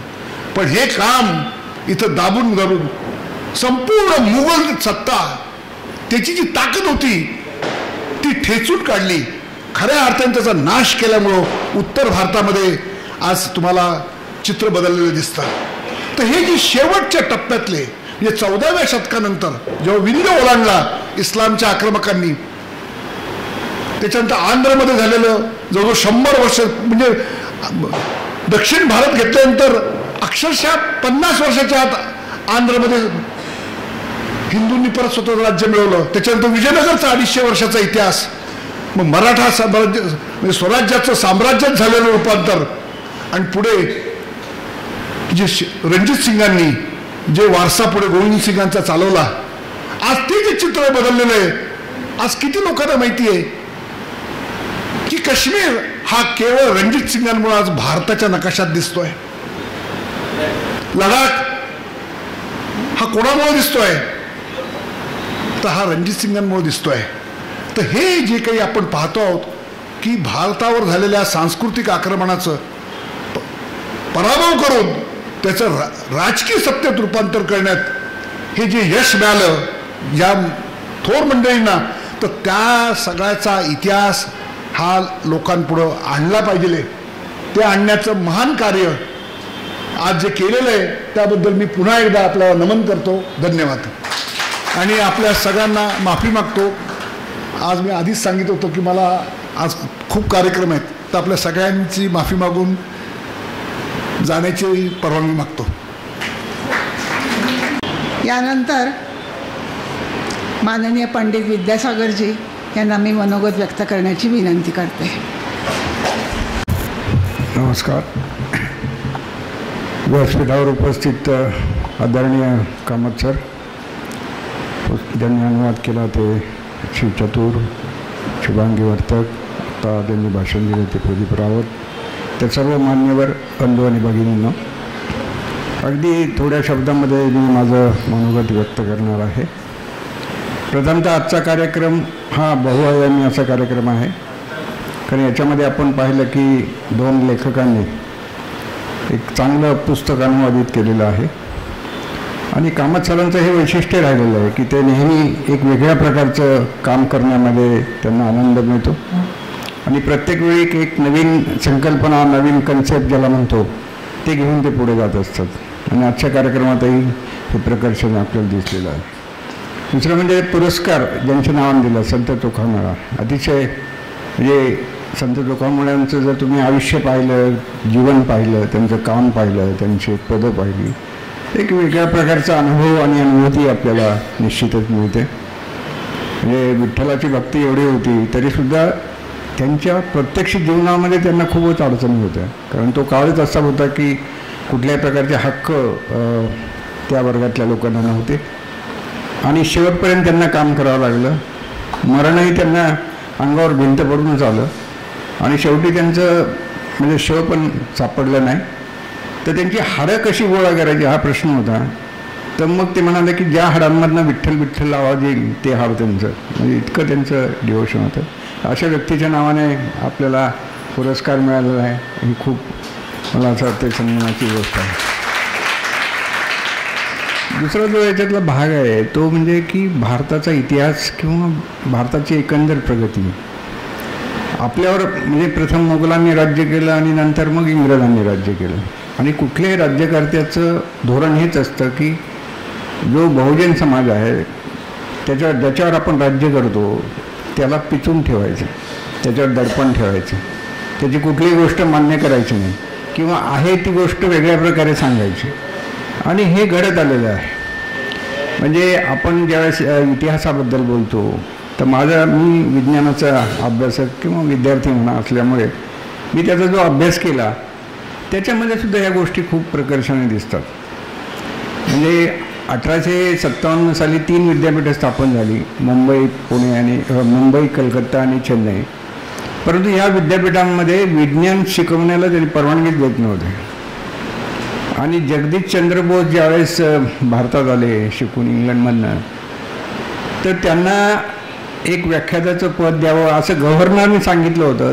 ते सुद्धा कलकत्त्याच्या जो इंग्रज अधिकारी होता त्यांनी मानलं नाही. आणि मग त्यांना काही दिवसानंतर ज्यावेळेस विचारणा झाली की यांना का पद दिलं नाही, तर मग त्यांना सांगितलं की तुम्ही पार्ट टाईम नोकरी करा. तर ते म्हणाले मी पार्ट टाईम काही करणार नाही, मी शिकवेन पण पगार घेणार नाही. असं 3 वर्ष केलं त्यांनी, मी पगार न घेता शिकवलं. आणि मग ज्यावेळेस हे सगळे विद्यार्थी आणि हे यांचं सगळ्यांचं त्यांच्यावरचं असणारं प्रेम आणि त्यांनी ज्या प्रकारे शिकवलं त्यामुळे नाईलाजाने त्यांनी नोकरी दिली. म्हणजे विज्ञानात शिकवू नये आपल्या लोकांनी. ते म्हणाले की भारतीयांमध्ये ती कुवतच नाही विज्ञान आणि तंत्रज्ञान शिकणे. हा एक किस्सा झाला आणि मग त्याच्यापुढे मग आपण प्रगती केली.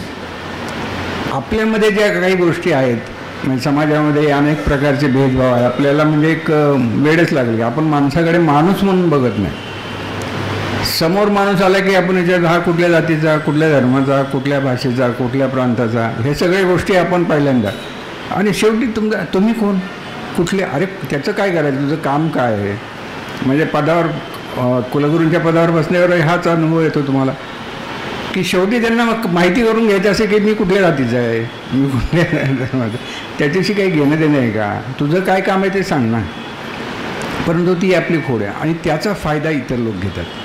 म्हणजे इटलीमध्ये ज्यावेळेस मी ट्रिएस्टेला जायचो तेव्हा तुम्हाला आश्चर्य वाटेल, तिथे एक गृहस्थ होते आणि ते एकदा भेटायला आले आम्हाला आणि ते अस्खलित मराठीत बोलत होते. पश्चिम म्हणजे गोरा माणूस होता, अस्खलित मराठीत बोलत होता आणि त्याला पुण्यातले सगळे भेद माहिती होते. म्हणजे चित्पावनपासून सगळ्या बारीक सारीक गोष्टी त्याला माहिती होत्या. आणि तो ते विचारायचा की हे कसं, मग तुम्ही कोण, मग ब्राह्मण मग कुठले, देशस्थ, यजुर्वेदी, ऋग्वेदी, चित्पावन, अमकं ढमकं तमकं असं.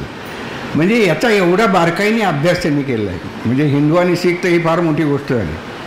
म्हणजे बाकीच्या समाजामध्ये सुद्धा कसे भेदभाव आहेत याचा पूर्ण अभ्यास करून ते काम करतात. आणि मला असं वाटतं की याचाही आपण खूप यांनी साकल्याने विचार केला पाहिजे. दुसरी गोष्ट म्हणजे आपण आपला इतिहास सांगितला पाहिजे. आता ज्यावेळेस मी विज्ञानावर पुस्तकं वाचतो पाश्चिमात्याची आणि इतिहासावर पुस्तकं वाचतो, हिस्ट्री ऑफ सायन्स, तर त्याच्यामध्ये भारताच्या योगदानाचा कुठेच उल्लेख नसतो. मग ते अगदी नाईलाजाने ते झिरोचा उल्लेख करतात की शून्याचा शोध भारतीयांनी लावला. खरं अरेबिक न्यूमरल्स म्हणतात त्यांना, ते खरं इंडियन न्यूमरल्स आहेत. हे कुठेतरी नाईलाजाने काहीतरी सांगतात एका टाईम, बाकीचा काहीच उल्लेख त्याच्यामध्ये नसतो. पण आता त्याच्या उलट आपण नाही करायला पाहिजे की आपलं इतिहास किंवा आपलं म्हणजे आपण जे योगदान दिलं त्याच्याबद्दल त्यांनी कुठे दखल घेतली नाही, तर आपण ते मांडायला पाहिजे निश्चितपणे. परंतु ते मांडताना आपण आपला तारतम्य सोडता कामा नये. कारण जी गोष्ट जागतिक स्तरावर आपल्याला मान्य करून घ्यायची ती त्याच पद्धतीने तेवढ्याच ताकदीने आपल्याला मानता आली पाहिजे. म्हणजे ज्याच्याविषयी आपल्याकडे ठोस पुरावे आहेत, आपण ती सिद्ध करू शकतो, अशा गोष्टींचं मांडणी आपण केली पाहिजे. केवळ आपल्याला असं वाटतं किंवा एक भावनेच्या भरामध्ये ज्याला म्हणतो त्या ज्या अनेक गोष्टी मांडल्या जातात आणि मग काय होतं की जे श्रेय आपल्याला मिळायला पाहिजे असतं ते सुद्धा आपल्याला मिळत नाही. मला असं वाटतं की हा एक मुद्दा आपण प्रकर्षाने ध्यानात ठेवला पाहिजे. कामत सरांचं खूप मोठं योगदान आहे. म्हणजे ज्यावेळेस आम्ही असं ठरवलं की गुरु गोविंद सिंगांचं अध्यासन कार्यान्वित करायचं, त्यावेळेस पहिलं कामत सरांना बोलवलं की तुम्ही तिथे व्याख्यानं द्या, म्हणजे लोकांना कळेल काय आहे ते आणि त्याचा एक माहोल म्हणतो आपण तो तयार होईल. आणि सर तिथे बसने यायचे, माहिती का, नांदेडला येऊन व्याख्यानं दिली, अनेक ठिकाणी व्याख्यानं दिली आणि त्याचा एक चांगला परिणाम त्याच्यामध्ये झाला. अनेक शीख मंडळी त्याच्यामध्ये जोडली गेली. आणि ज्यावेळेस नांदेडला 100 कोटी द्यायचे ठरले त्यावेळेस आम्ही ठरवलं की 25 कोटीचा प्रस्ताव द्यायचा. लोक म्हणाले 25 कोटी, तुम्हाला कोण देणार आहे 25 कोटी? मी म्हटलं आपण प्रस्ताव द्यायला काय हरकत आहे. कारण माझी अशी कल्पना होती की गुरु गोविंद सिंगांच्या नावाने जे अध्यासन करायचं ते जगात एक नंबर असलं पाहिजे, म्हणजे कुठेच नाही आहे.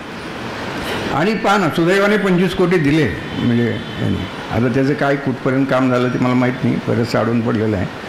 परंतु याच्यामागे अनेक लोकांचे कष्ट आहेत, अनेक लोकांचे चांगल्या भावना आहेत आणि त्याच्यामधनं ह्या सगळ्या गोष्टी घडलेल्या आहेत. आता मला असं वाटतं की एक तौलनिक अभ्यास त्याच्यामध्ये व्हावा अशी आमची कल्पना होती की शीख धर्माबरोबर इतर धर्मांचाही त्याच्यामध्ये अभ्यास व्हावा आणि एक सौहार्द ज्याला म्हणतो किंवा एक खरा इतिहास हा लोकांपुढे त्याच्यामधनं आला पाहिजे. ते एक अभ्यास केंद्र असेल, ते काही प्रार्थना मंदिर किंवा असं नाही आहे. एक अभ्यास केंद्र गुरु गोविंद सिंगांच्या नावात, की जेवढे विद्वान होते, म्हणजे त्यांनी काव्यरचना केलेली आहे, ग्रंथ लिहिलेले आहेत, ते एक विद्वान होते स्वतः आणि त्या विद्वत्तेचा गौरव त्याच्यामध्ये व्हायला पाहिजे असं मला वाटतं. आणि त्या दृष्टीने ते काम आम्ही केलेलं आहे. मला असं वाटतं की ते पुढे जाईल. त्याच्याबद्दल एक किस्सा सांगतो की आम्ही प्रयत्न करत होतो की कुठून तरी पैसे मिळवायचे. तर एक मोठे पुढारी होते आणि ते एका कार्यक्रमाला आले आणि नंतर ते गुरुद्वारामध्ये गेले आणि त्यांनी तिथे डिक्लेअर केलं की मी 5 कोटी देणार मी. आणि मग आम्हाला खूप आनंद झाला की 5 कोटी रुपये मिळतात वगैरे. आणि मग काही दिवस झालं काहीच नाही, हालचालच नाही. आणि मग एक दिवशी त्यांच्या सेक्रेटरीचा मला फोन आला. त्यांना म्हणाले की तुम्हाला साहेबांनी काहीतरी अनुदान द्यायचं का? हो म्हणलं. त्यांनी 5 कोटी म्हणजे 5 लाख सांगितलं असेल. मी म्हणलं 5 म्हणलं मला तेवढं गणित कळतं. म्हणलं 5 लाख आणि 5 कोटी म्हणलं फरक कळतो, तेवढं आहे अक्कल म्हणलं मला. ते म्हणलं नाही म्हणजे त्यांचा फंडच तेवढा नाही आहे तर ते कुठून देणार 5 कोटी? मग म्हणलं आता तो त्यांचा प्रश्न आहे. म्हणलं आम्ही घेणार नाही, आम्हाला 2 लाख नको आहेत. आम्ही कोटीच्या पुढेच देणगी असेल तर घेऊ, अन्यथा घेणार नाही. तर अशा गोष्टी घडल्या त्याच्यामध्ये. पण तो एक त्याच्या प्रक्रियेचा भाग असतो, आपण तो सोडून द्यायचा. शेवटी आपलं काय म्हणजे आपलं ध्येय आपण पुरे करू शकलो हा एक आनंद त्याच्यामध्ये आहे. आणि त्यामुळे कामत सरांनी अनेक पुस्तकं प्रसिद्ध केलीत. माझ्याकडे सगळी पुस्तकं आहेत त्यांची.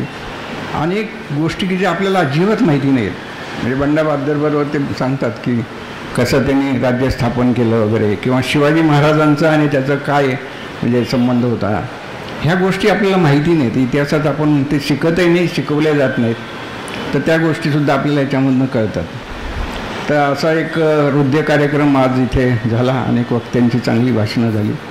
चतुर साहेबांनी अनेक चांगल्या प्रकारे त्यांचं वाचन केलं आणि मला असं वाटतं की एक चांगला आस्वाद आपल्याला घेता आला, याबद्दल आपण सर्वांचे आभार मानू. आणि मला इथे बोलवलं आणि माझे 2 शब्द मांडण्याची जी संधी दिली याबद्दल मी कामत सरांचे आभार मानतो. धन्यवाद. सर्व मान्यवरांची मनोगत आता संपलेली आहे.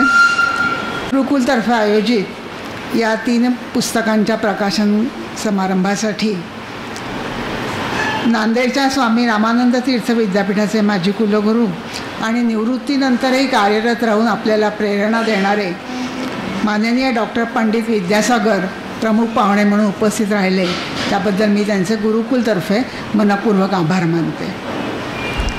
माननीय प्रदीप रावत आता गेले आहेत, परंतु त्यांचेही मी आभार मानते गुरुकुलतर्फे. विंग कमांडर माननीय विजय चतुर हे गुरुकुलचेच खरं सदस्य आहेत. त्यांनी अतिशय परिश्रमपूर्वक या पुस्तकाची निर्मिती केली हे आपण पाहिलं. आणि तसेच गुरुकुलच्या सर्व कार्यक्रमांसाठी झटणारे आमच्या शुभदाताई त्यांनीही त्याचा मराठी अनुवाद केला. या दोघांसाठी एकदा आपण टाळ्या वाजवून त्यांचं अभिनंदन करू.